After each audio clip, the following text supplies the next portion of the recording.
ஒரு பாலடைஞ்ச அரண்மனைக்கு ஒரு ஃபேமிலி போறாங்க. அன்னைக்கு நைட் அந்த ஃபேமிலி தூங்கிட்டு இருக்கும் போது அந்த பக்கத்து கிரவுண்ட்ல ஒரு சிவப்பு கலர் புடவை பறந்து வந்து அவங்க வீட்டு மேல விழுவுது. ஆனா அது தெரியாம வீட்டுல இருக்க எல்லாரும் தூங்கிட்டு இருக்காங்க. இப்படி தூங்கிட்டு இருக்க நேரத்துல அடுத்த நாள் காலையில அவங்க குடும்பத்துல இருந்து முரளின்ற பையனுக்கு பொண்ணு பார்க்க எல்லாரும் போயிட்டு இருக்காங்க கார்ல. அப்படி போயிட்டு இருக்கும் போது பொண்ணோட தங்கச்சி என்ன பண்றாங்க, மாப்பிள்ள வரக்கூடாதுன்னு சொல்லி கல் எடுத்து கார் மேல அடிக்கிறாங்க. உடனே கார்ல இருந்து இறங்கின முரளி அந்த கல்லை எடுத்து கர்ச்சீஃப்ல வைக்கிறாரு. அவங்க வீட்டுல இருக்கீங்களா, இன்னைக்கு ஏதோ நேரம் சரியில்லை, நம்ம இன்னொரு நாளைக்கு பார்க்கலாம் அப்படின்னு கூட்டிட்டு போயிடுறாங்க. அப்படி போயிட்டு இருக்க வழியில ரோட்ல ஒரு வயசான அம்மா தன்னோட குழந்தைய வச்சுட்டு ரோட்ல நிக்கிறத பார்த்தா முரளி காலை விட்டு இறங்கி அந்த அம்மாட்ட போய் அந்த கீழே இருக்க பண்ணை எடுத்து கொடுத்து காயப்பட்ட சிங்கத்தோட மூச்சு கர்ஜனையோட பயங்கரமா இருக்கும் அப்படின்னு சொல்லி அந்த பண்ணை கொடுத்துட்டு திரும்ப வந்தாரு. இதெல்லாம் ஒரு பக்கம் நடக்கையில தயாரான ரஜினி முருகனும் ஒரு ஹோட்டலுக்கு போறாங்க. அங்க ஹோட்டல்ல போய் உள்ள தயாரான ரஜினி முருகனும் பேசிட்டு இருக்காங்க. அப்ப கொஞ்ச நேரம் கழிச்சு ரஜினி முருகன் ஜன்னல் வெளியே வந்து நிற்கும் போது ஒரு காலி இடம் அவர் கண்ணுக்கு படுது. இந்த காலி இடத்துல நம்ம ஏன் டீ கடை வைக்க கூடாதுன்னு நினைச்ச ரஜினி முருகன் அங்க ஒரு ரஜினி முருகன் டீ ஸ்டால் அப்படின்னு ஓபன் பண்றாரு. இந்த விஷயத்தை தெரிஞ்சுக்கிட்ட காஞ்சனா நம்ம இடத்துல யாரோ டீ ஸ்டால் வைக்கிறான்னு சொல்லி அவனை கொல்ல காஞ்சனா ஓடி வராங்க. ரஜினி முருகனை பார்த்து காஞ்சனா தட்டி கேட்டவுடனே ரஜினி முருகன் கத்தியை எடுத்து காஞ்சனா முதுகுலையே குத்திடுறாங்க. சம்பவ இடத்துலயே காஞ்சனா துடிக்க உயிரை விட்டுறாங்க. அப்ப ரஜினி முருகன் என்ன பண்றாரு, யாருக்கும் தெரியாம அந்த காஞ்சனாவோட உடம்ப அந்த கிரவுண்டுக்குள்ளேயே போச்சு வச்சிடுறாரு. இதெல்லாம் ஒரு பக்கம் இருக்க ரஜினி முருகன் டீ ஸ்டால் வச்சது தயாளனுக்கு பிடிக்கல. சரி தயாளன் நம்ம ஏதாவது ஒரு வேலைக்கு போனோம்னு சொல்லிட்டு ஒரு ஸ்கூல்ல போய் சாரா சேர்றாரு. ஆனா அப்படி ஸ்கூல்ல போய் சாரா சேர்ந்துட்டு இருக்கும் போது அந்த ஸ்கூல்ல வேலை செய்யற சிங்க பெருமாளுக்கு தயாளனை கண்ட சுத்தமா பிடிக்காது. அதனால சிங்க பெருமாள் என்ன பண்றாரு, ஒரு நாள் அடியாள் மேல செட் பண்ணி அவரு தயாளன் வந்துட்டு இருக்கும் போது அவரை அடியாளனை வந்து அடிச்சிடுறாங்க. பலத்த ரத்த காயத்தோட இருக்க தயாளன் அடுத்த நாள் மருத்துவமனையில இருக்காரு. இந்த விஷயத்தை கேட்ட அந்த பள்ளி மாணவர்கள் எல்லாருமே வந்து அவரை பார்க்கணும்னு சொல்லி எல்லாரும் போறாங்க. போற வழியில எல்லாருக்கும் தாகமா இருக்குன்னு சொல்லி ரஜினி முருகன் டீ ஸ்டால்ல டீயை குடிச்சிட்டு ஹாஸ்பிட்டலுக்கு போறாங்க. அங்க போய் தயாளன் சாரை பார்த்த உடனே அவருக்கு உயிருக்கு எந்த ஆபத்து இல்லைன்னு டாக்டர்ஸ் எல்லாம் சொல்லிட்டாங்க. சரின்னு தயாளனை ஒரு தடவை போய் பார்க்கும்போது தயாளன் சொல்றாரு, உங்களுக்கு வந்து எக்ஸாம் வந்துடுச்சு, நீங்க போய் படிங்க அப்படின்னு சொல்றாரு. சரின்னு தயாளன் சார் சொன்னதை கேட்டு மாணவர்கள் எல்லாருமே வந்து ஸ்கூல்ல போய் எல்லாருமே படிக்க ஆரம்பிக்கிறாங்க. அப்படி கஷ்டப்பட்டு படிச்சு எக்ஸாம் எழுதி தன்னோட பள்ளியை முதல் இடத்துக்கு கொண்டு வந்துடுறாங்க. தயாளன் பாத்தீங்கன்னா ஹாஸ்பிட்டல்ல இருந்து டிஸ்சார்ஜ் ஆகி வந்துடுறாரு. தன்னோட பள்ளி முதல் இடத்துல வந்ததுனால அந்த பள்ளி சார்பா ஆண்டு விழா நடத்துறாங்க. அப்படி ஆண்டு விழா நடத்தையில யாரு பரிசு கொடுக்குறாங்கன்னு பாத்தீங்கன்னா சீமராஜா. அடுத்துதான் தயாளன் வந்து சிங்க பெருமாள் தான் தன்னை அடிச்சு போட்டாரு அப்படிங்கறத கண்டுபிடிச்சிடுறாரு. அப்படி கண்டுபிடிச்சாலுமே அவரை மன்னிச்சு விட்டுறாரு. இத பார்த்த சிங்க பெருமாள் இவரோட பெருந்தன்மையை புரிஞ்சுக்கிட்டு அவர் வந்து நல்லவனா தெரிஞ்சிடறாரு.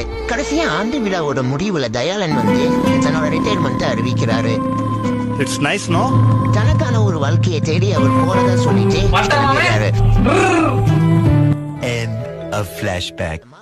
முரளி கார் மேல கல் எடுத்து அடிச்சதை நினைச்சு செல்வி வருத்தப்பட்டாங்க. நம்ம தான் கல் எடுத்து அடிச்சோன்னு சொல்லி மன்னிப்பு கேட்க போறாங்க. போற வழியில ரஜினி முருகன் டீ ஸ்டால்ல டீ குடிக்கிறாங்க. அப்படி டீ குடிக்கும் போது 2 சொட்டு கீழே அந்த கிரவுண்ட்ல ஊத்திடுது. அந்த சூடான டீ அந்த கிரவுண்டுக்குள்ள போய் புதைச்சி வச்ச காஞ்சனா மேல போய் படுது. அப்போ அந்த காஞ்சனாவோட ஆவி செல்வியோட முழு போந்துருது.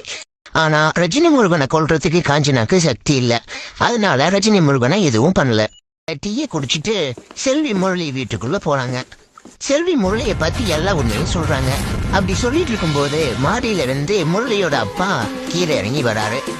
இப்போ முரளியோட அப்பா யாருன்னு பார்த்தோன்னா தயாளன் தான்.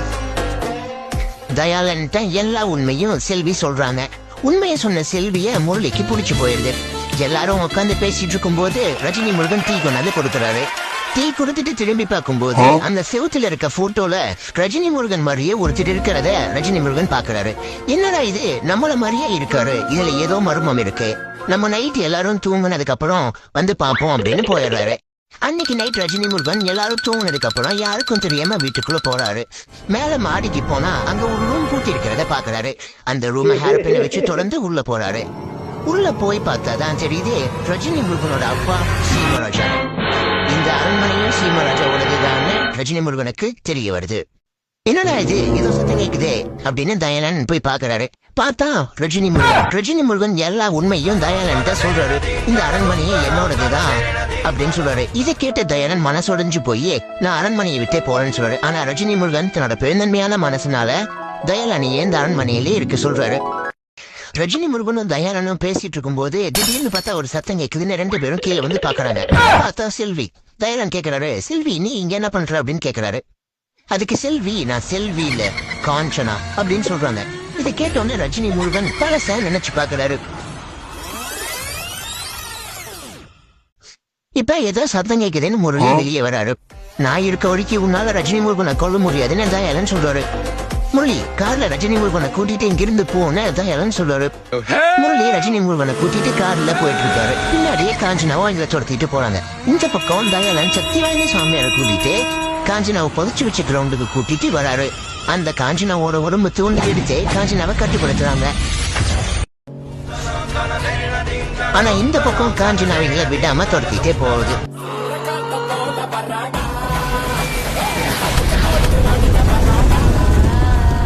திடீர்னு கார் முன்னாடி காஞ்சனா வந்து நின்ன உடனே கார் முள்ளி திருப்பிடுறாரு. கார் பறந்து போய் கவிழ்ந்துருது. காருக்குள்ள இருக்க ரஜினி முருகன் ரத்த காயத்தோட வெளியே வந்து ஓடுறாரு.